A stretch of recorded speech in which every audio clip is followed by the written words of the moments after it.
ser humano, no solo en los creyentes, sino en los inconversos, está llena de conflictos, de retos.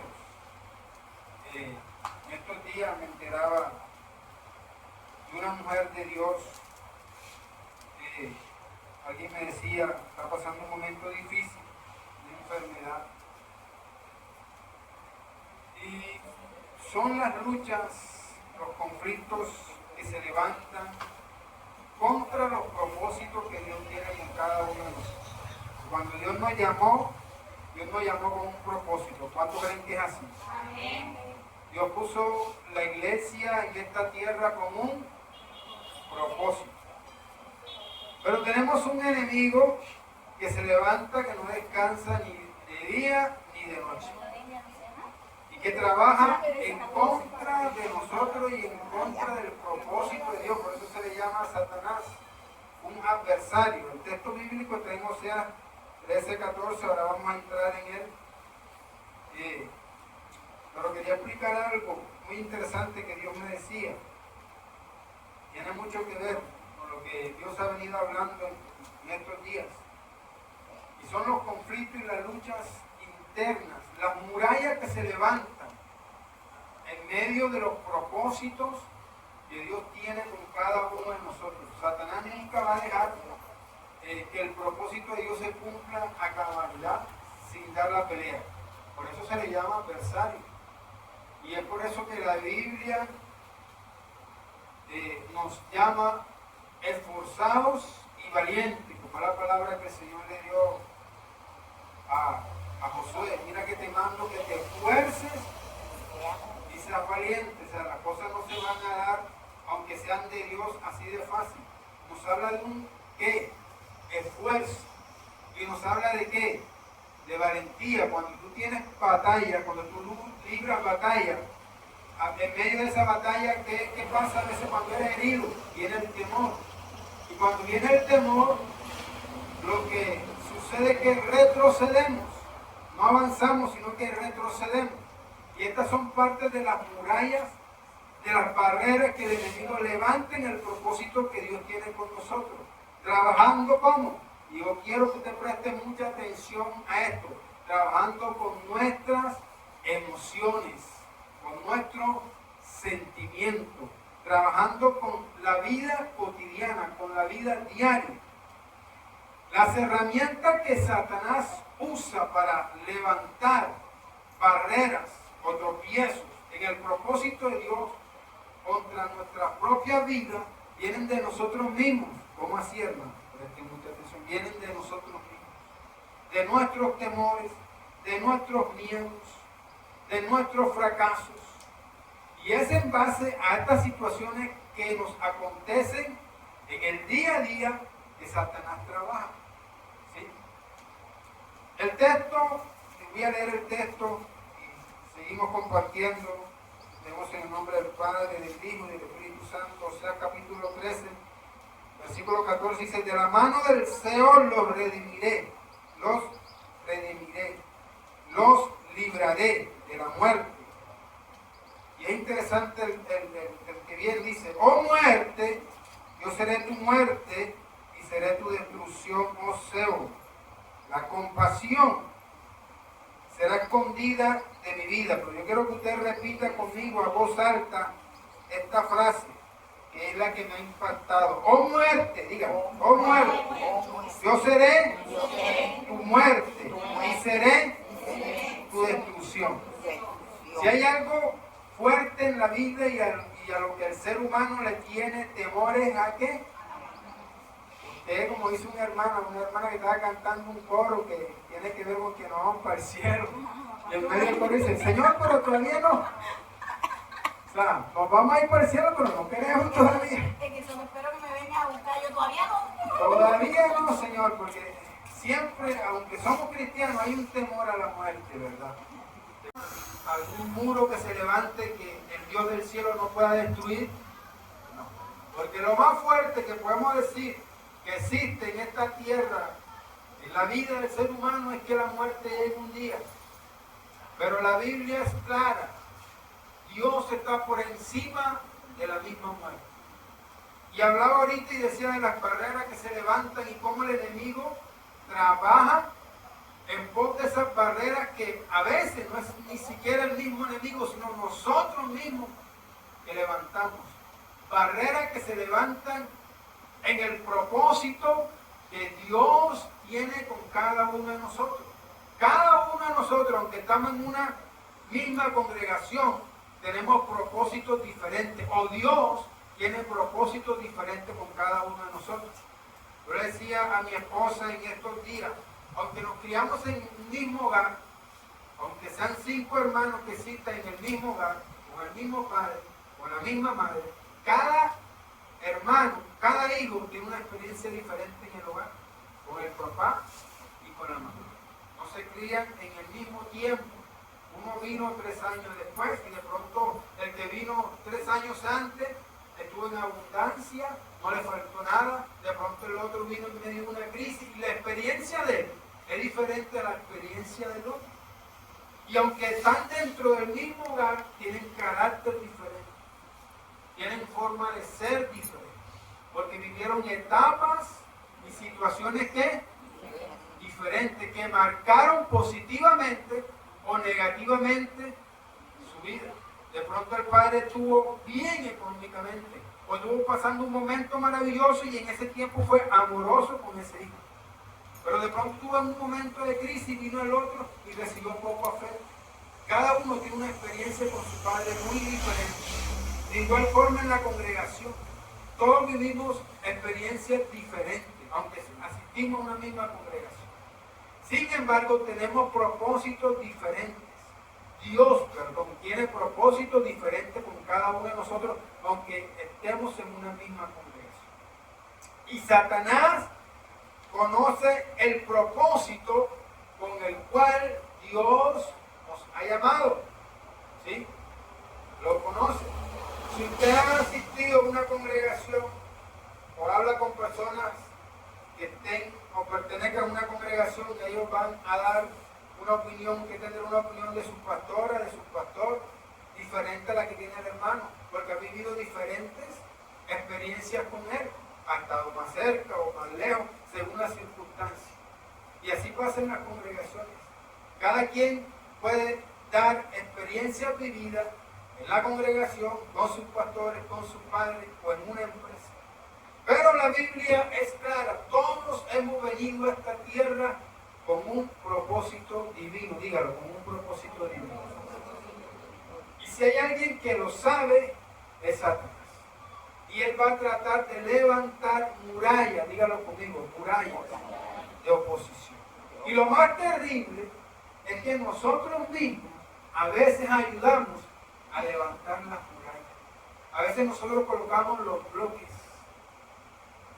Una vez hablaba con un hombre en la congregación y me decía, no, yo tengo como 20 años, tenemos un matrimonio como de 40 años, tenían casi 20 años de estar en la misma casa, vivían en la misma casa, pero no compartían como esposos.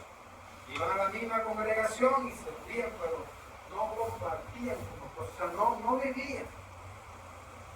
Y lo que había pasado es que ellos habían levantado una muralla en medio de la relación.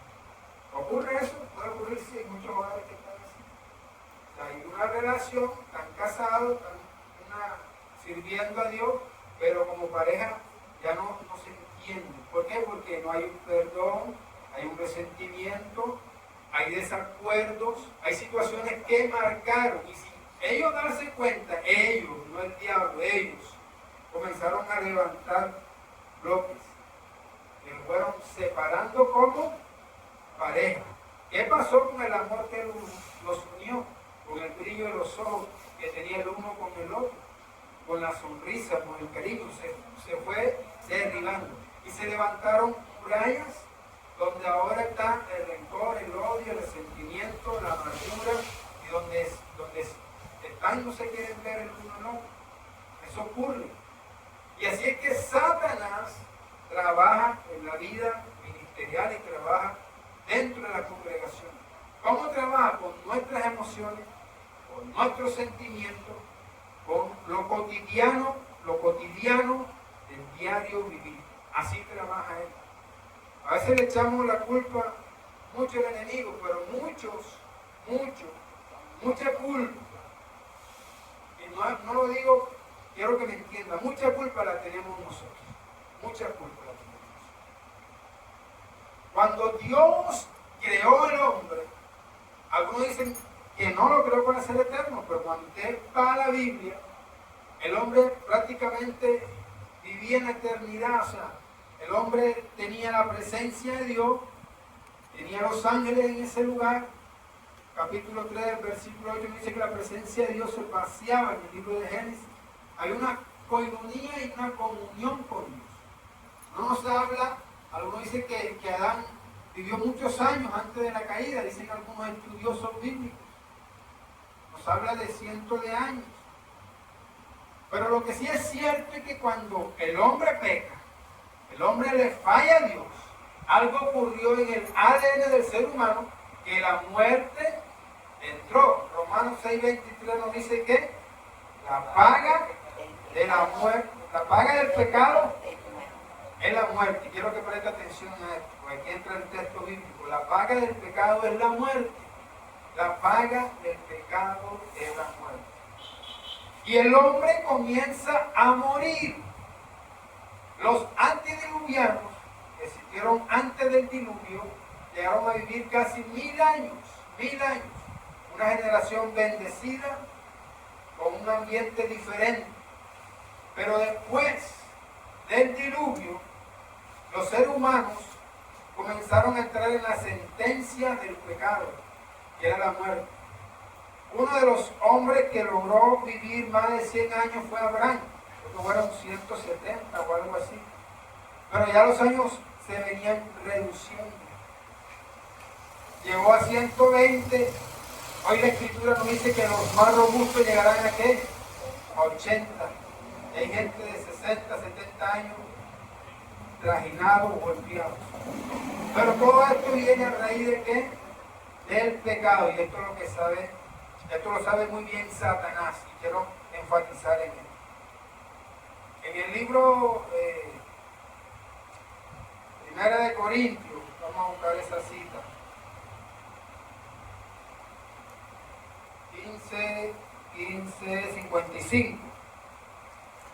15:55. Primera Corintios 15:55 dice: ¿dónde está, oh muerte, o aguijón?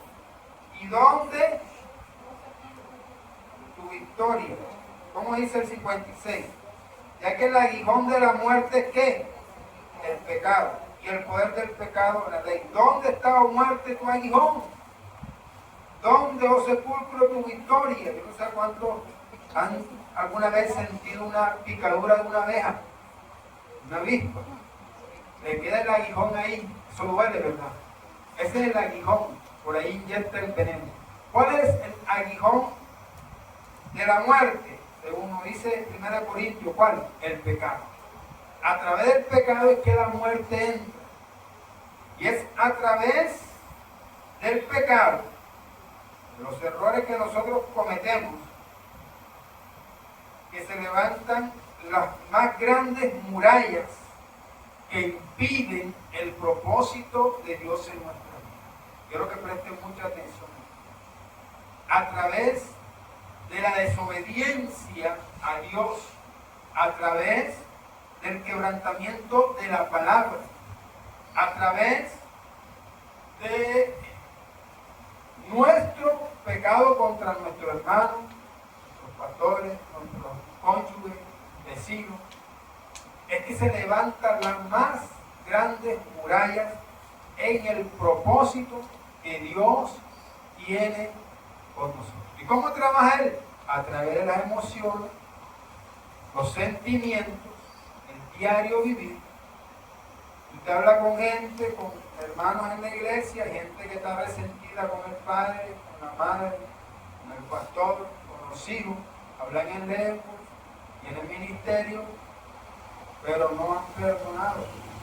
Y todas estas cosas que nosotros consideramos pequeñas son barreras, son murallas que impiden la gloria de Dios en nuestra vida, en nuestro hogar, en el ministerio, en el propósito que Dios tiene con nosotros. Son cosas que pasamos por ahí. He visto gente que está discutiendo acá bajo, en el templo, por decir algo, les toca servir y están discutiendo. Y de pronto termina la discusión, sube ya su nombre y una sonrisa. Y usted dice, ¿qué pasó ahí? O sea, no puede estar el Señor ahí. Lo hacemos, podemos hacerlo, sí podemos hacerlo. Pero no va a estar la presencia. Y nos acostumbramos a ministrar así, enojados, en conflictos, con tantas cosas sin arreglar. Y cada cosa, présteme atención, cada cosa que usted no arregla es un bloque. Usted coloca en la muralla que se está levantando contra el propósito por el cual Dios lo ha llamado a servir a un ministerio, a un propósito divino que tiene. Son bloques que se levantan. Y nos acostumbramos a eso. Cientos de ministros hoy podemos mirar así. Y no se va a alcanzar la plenitud de lo que Dios tiene en nuestras vidas. ¿Y a qué le echamos la culpa? El diablo, hermano. Podemos hacer unos ayunos, pero mientras mi corazón no esté sano, mientras yo no tenga la delicadeza de decirle a mi esposo, a mi hijo, a mi pastora, a mi madre, perdóname porque te grité de verdad, lo ofendí. Cuando yo hago eso, hay un bloque que se está derribando en la muralla que se ha levantado. Y voy donde el otro, y voy donde el otro. Y me encierro. Mire lo que ocurre. Quiero decir algo sobre el ayuno. Creo que está en Isaías 58 que nos habla del verdadero ayuno. Y cuando usted busca en el verdadero ayuno, usted no va a encontrar, quiero que me entienda, quiero darme a entender. El verdadero ayuno, ¿cuál es el verdadero ayuno? O sea, el verdadero ayuno no es pasar hambre. No es solamente abstenerse de alimentos. O sea, la Biblia enfatiza ahí algunos aspectos que no voy a entrar, pero quiero tocarlos por encima. Es que comparta tu pan con el ambiente. O sea, nos habla de reconciliación, nos habla de perdón, nos habla de intimidad. O sea, ¿qué quiere Dios? Como se le dijo en el libro de Job, que te vuelvas a intimidad con Dios, que te vuelvas en amistad, que así dice el versículo. Vuélvete en amistad con Dios, ese es el texto. Vuélvete en amistad con Dios. ¿Qué pasa cuando yo estoy en un ayuno? ¿Cuál es el propósito de ese ayuno? Cuando yo estoy en un ayuno, o sea, no es tanto el que yo más tenga de las arepitas y del café. No, o sea, ¿cuál es el propósito? Que yo estoy ahí y de pronto el Espíritu Santo viene a mi vida, porque he sacado este tiempo para Dios. Y Dios me hace recordar, de pronto estoy hablando en lengua, una vez me pasó, el cuartico de allá, cuando estaba el cuartico en la iglesia, el cuartico que era de oración, estaba hablando en lengua metido, pero de pronto el Espíritu Santo me trajo algo que había hecho y me frené en seco. Las lágrimas venían, se detuvieron las lágrimas y comencé a recordar, me trajo, mira, recuerda esto y esto y esto. En ese momento, yo vengo y me humillo nuevamente y digo, Padre, perdón. Sí, verdad, dice esto, el Espíritu Santo me trajo eso. Eso hace el ayuno. Los grandes avivamientos han empezado cuando estamos en un ayuno y vienen. ¿Qué hacemos nosotros cuando el Señor nos trae a nosotros? El recordarnos de algo que hicimos. No hacemos los locos. Ese hombre se levantó y fue corriendo donde el pastor. Pastor, dice esto, en media congregación. Pero cuando él confesó, se derribó la muralla que se había levantado en el propósito de Dios. Y la historia nos narra de ese gran avivamiento. Grandes avivamientos han surgido así. En un momento donde el Espíritu de Dios trae a nuestra mente, a nuestro corazón, las cosas que hemos hecho, afectados por nuestras emociones que hemos hecho mal. Sea un insulto, sea una mentira, sea un robo, sea un grito, yo no sé qué hemos hecho. pero viene a nuestra memoria, a nuestra vida, y cuando confesamos, cuando pedimos perdón, se cae esa muralla. Se viene derribando la muralla del enemigo. Esto no es algo insignificante. Cuando usted se acerca como esposa y le dice al esposo, no me gustó lo que hiciste, el esposo no lo va a recibir con mucho cariño, pero hay una confrontación que va a llevarlo a un perdón, a un arrepentimiento, a una oración, y va a comenzar a despertarse nuevamente lo que Dios tiene en ustedes como pareja, o lo que Dios tiene en cada uno de nosotros. Se derriban que dígalo conmigo, las murallas. Usted puede hablar con cantidad de personas y va a encontrar que están afectadas, incluso desde la niñez, por un padre, por una madre, y que hay un ministerio que está detenido ahí. ¿Qué utilizó el enemigo? Las emociones, los sentimientos, porque eso somos nosotros, seres humanos somos, tenemos un alma donde es el asiento de las emociones. Y no podemos pasar eso por alto. El diario vivir, la vida cotidiana, heridas que están ahí, que se convierten en grandes bloques que nos impiden entrar en el propósito que Dios tiene con cada uno de nosotros. Así me lo ha hecho el Señor entender en estos días. Cuando yo voy al altar, antes de clamar por un avivamiento, clamar por mis pastores, de clamar por mi esposa, de clamar por mis padres, lo primero que hago es, Señor, te pido que me perdones, porque soy un vil pecador.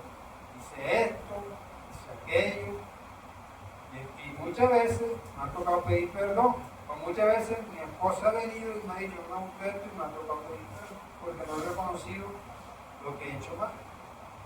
Y después que hago eso, entonces siento la libertad del Espíritu para poder ministrar y clamar por otros. Porque la muralla que estaba, o la muralla que se estaba levantando por mis emociones afectadas, y yo estoy ayudando al enemigo a levantar, al confesar, al perdonar, al sacar lo que estaba aquí guardado, se cayó. Se cayó. Jesucristo lo dijo, Satanás nada tiene en mí. Entonces no, que hacer una pregunta, ¿qué es lo que el diablo tiene en mí? El resentimiento, la amargura, la falta de perdón. ¿Qué tiene el diablo en mí? No estoy conforme con lo que se está haciendo en la congregación, muchas cosas. Puede estar mi corazón lleno de tantas cosas que sin yo darme cuenta, el enemigo ha usado mis emociones para levantar una muralla gigante. Hoy no me deja avanzar en el propósito por el cual el Señor me ha llamado. Y he vigilado y he ayunado y no he conseguido los objetivos porque es que tengo que derribar. Hay murallas que yo mismo he levantado y soy yo quien tengo que derribar. Y la derribo con un pastor, perdón. No me gustó eso que usted dijo, pero me sentí herido yo. Pero quiero decirle que me perdone. Y hay una reconciliación. O sea, el confrontamiento a nadie le gusta, a ninguno, ni a las parejas, a ninguno, pero es necesario, dice mi esposa, es necesario, para que pueda haber una sanidad interior y para que la presencia de Dios pueda fluir con libertad. Recordemos el texto, ¿no? Y su propósito, porque es que hay un propósito y eso es clave, pastor. Hay un propósito de Dios en nuestras vidas y Satanás lo sabe. ¿Y cómo trabaja Él? Trabaja con nuestras emociones. Recordemos a José. José estaba afectado por lo que sus hermanos hicieron, pero Dios lo llevó a Egipto para ser el gobernador. Y hubo un momento en que los hermanos estuvieron presos. Hubo un momento en que él recordó todas aquellas situaciones. Pero hubo un momento donde él no aguantó y entró en llanto. Ahí hubo ya un quebrantamiento. Se quebró. Y es ahí donde nosotros somos duros para quebrarnos. Se quebró y comenzó a llorar. Y llegó y abrazó a sus hermanos. Pero el propósito de Dios se pudo cumplir a plenitud. El pueblo entró y se multiplicó allá. La barrera que estaba levantada por las emociones afectadas en la vida, en este caso de José, se vino abajo cuando hubo un perdón hacia sus hermanos. Hubo un grito, yo no sé cuántos han leído esa historia, hubo un grito desgarrador que salió desde lo más profundo de su alma. Y quiero irme a esta parte, porque a veces sí reprendemos al diablo y está bien reprender al diablo, pero a veces el que me tengo que reprender soy yo. Luis Miguel, eso que hiciste está malo, malísimo, eso ni los impíos lo hacen. Yo tengo que reconocer, he sido peor que un impío. La Biblia dice que hay justos que hacen obras ¿qué? Impías. Hay justos que hacen obras impías y hay impíos que hacen obras de justas. ¿Cómo le parece? Y sin darnos cuenta estamos en la condición del justo que hace las obras del impío y no del impío que hace las obras del justo. ¿Por qué? Porque Dios mira el corazón. Dios conoce las intenciones del corazón y eso pesa mucho en los cielos. Nosotros acá no le prestamos atención a eso, nosotros nos llevamos con las apariencias. Uy, qué ternura, qué angelical, pero Dios conoce el corazón perverso que hay dentro de nosotros. Y Satanás también lo sabe. Y un corazón perverso no puede entrar en un propósito espiritual y divino. ¿Por qué? Porque algo que pide Dios es: dame, hijo mío, tu corazón, porque de él emana, porque ahí es donde están las emociones, los sentimientos. Entonces, las murallas más grandes las levantamos nosotros. Les coloco el ejemplo de Job. Dice la Escritura que Job, Satanás trató de derribar a Job financieramente, espiritualmente, y dice que no encontró por dónde entrar. El Dios de los cielos dio testimonio del patriarca y dijo: ciertamente no hay hombre justo como Job en la tierra. Job era un hombre justo, era un hombre que estaba en comunión, en relación con Dios. Encontramos no el testimonio de un hombre, de unos hijos, de un pastor, el testimonio de Dios hacia un hombre como usted y como yo, un hombre justo, temeroso de Dios. ¿Y qué? ¿Qué dice la Biblia? ¿Y qué? Y apartado del mal. O sea, Job no pagaba, prestaba y pagaba, pero Job no prestaba, a él le iban a prestar. Pero digamos, si en un caso le tocaba prestar, él pagaba, porque son cosas pequeñas que nosotros pasamos por ahí. Murallas que se levantan y el enemigo entra y es donde viene el problema. Pero la Biblia dice que él le dio vuelta y le dio vuelta y le dio vuelta. ¿Y por dónde me meto? Las emociones, los sentimientos. ¿Qué tenía Job? Tenía temor en su corazón de que sus hijos después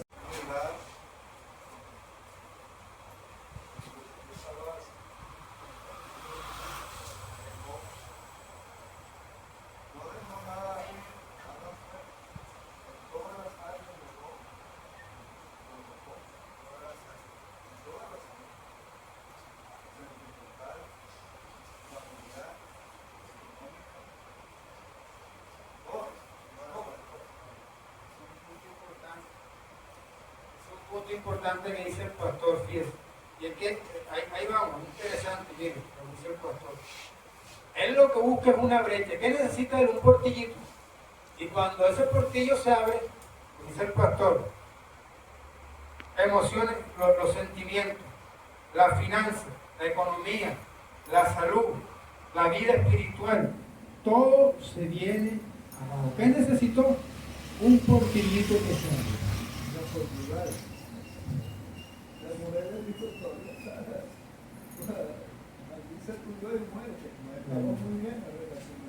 Sí. La relación como pareja también se deterioró, se dañó. Maldice a tu Dios, le dijo la esposa, y muere. Mire cómo todo entretejió el enemigo. Tremenda muralla gigante que se levantó y afectó todo: la finanza, la vida espiritual, la relación como pareja. todas las áreas, y ahí es donde el enemigo quiere entrar, en cada área de nuestra vida. Él no se conforma de que usted esté mal financieramente, o que usted esté mal con la salud, porque esas son murallas que se levantan, pero todo va entrelazado. La enfermedad, el diagnóstico médico, todo va entrelazado, todo. Él va por todo, él no es que va por el ministerio, o por la salud, él va por todo, finanzas, vida espiritual, vida emocional, cada área de su vida. El objetivo de él es arrasarlo y después que la muerte llegue y acabar con usted. Quiero que analicen esta mañana eso.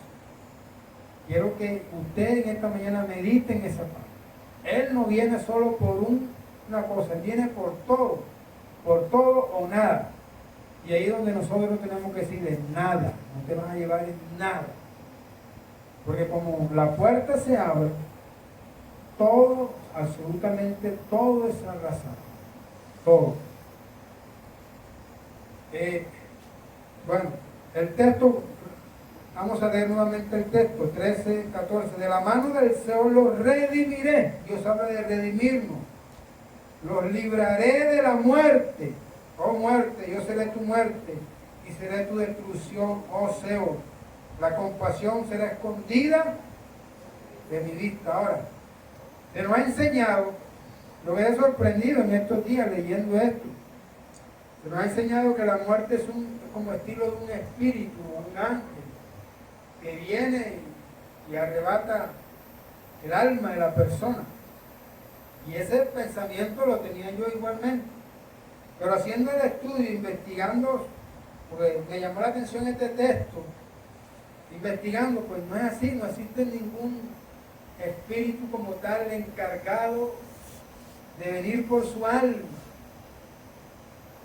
Escuchaba un ministro y él decía, ningún demonio, ningún diablo puede venir y decirle, no lleva su alma. Eso solo lo puede hacer Dios.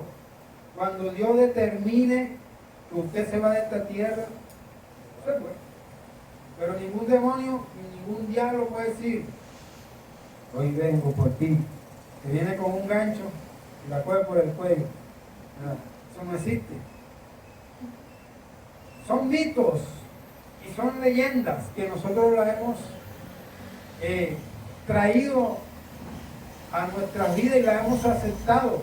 Nos imaginamos la muerte como un espíritu, un esqueleto, con un garfio o algo así, una capa, que llegó y se llevó el alma de la persona.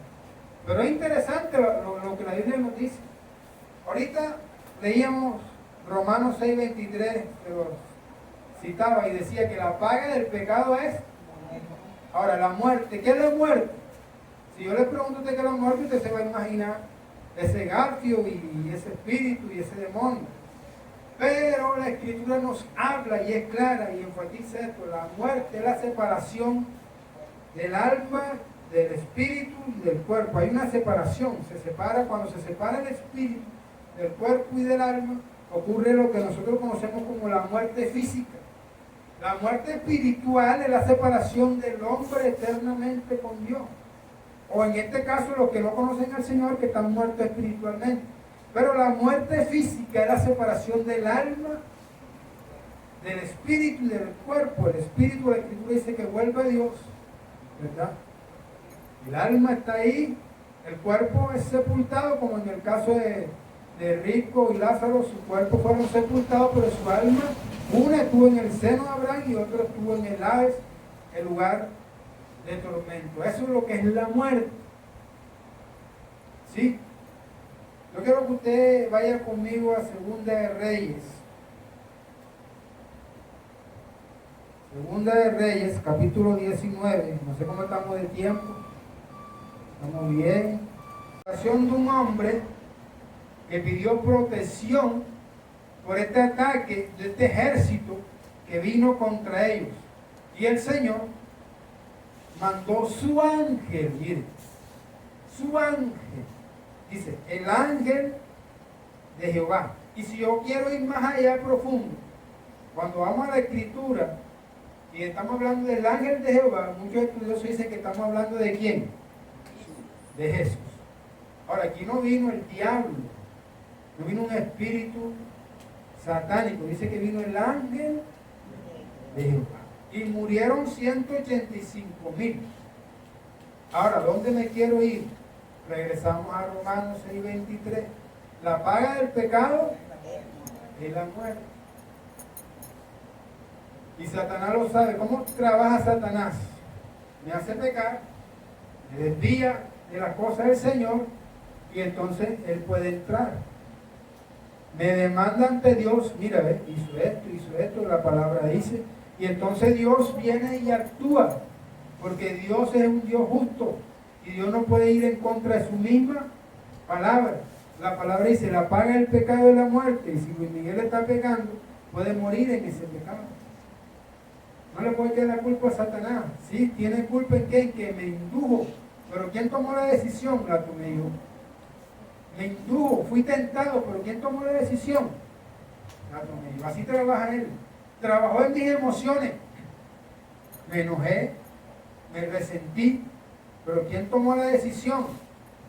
La tomé yo. Yo tomé la decisión de no ¿qué? Perdonar. Y él trabajó y ahí me estaba destruyendo. Y allí ha destruido vidas, corazones, hogares, familias, ministerios. Porque hoy en día la gente se divorcia y se casa y sigue ministrando tranquilamente. Porque es más fácil hacerlo que buscar reconciliación. Entonces, vino el ángel de Jehová y destruyó toda esa vida. Así trabaja Satanás. Adán y Eva lo tenían todo. ¿Cómo los quito? ¿Cómo les quito el tesoro que Dios les ha dado? ¿Cómo estorbo en el propósito que Dios tiene con ellos? Metió el pecado. ¿Y qué hizo el pecado? Hizo que fueran ¿qué? Expulsados. Dígalo conmigo. Fueron expulsados del Edén. Vamos a Éxodo 12:23. Vamos a tratar de ir cortando porque yo sé que el tiempo ya va corriendo. Éxodo 12, solo son unos cuantos textos.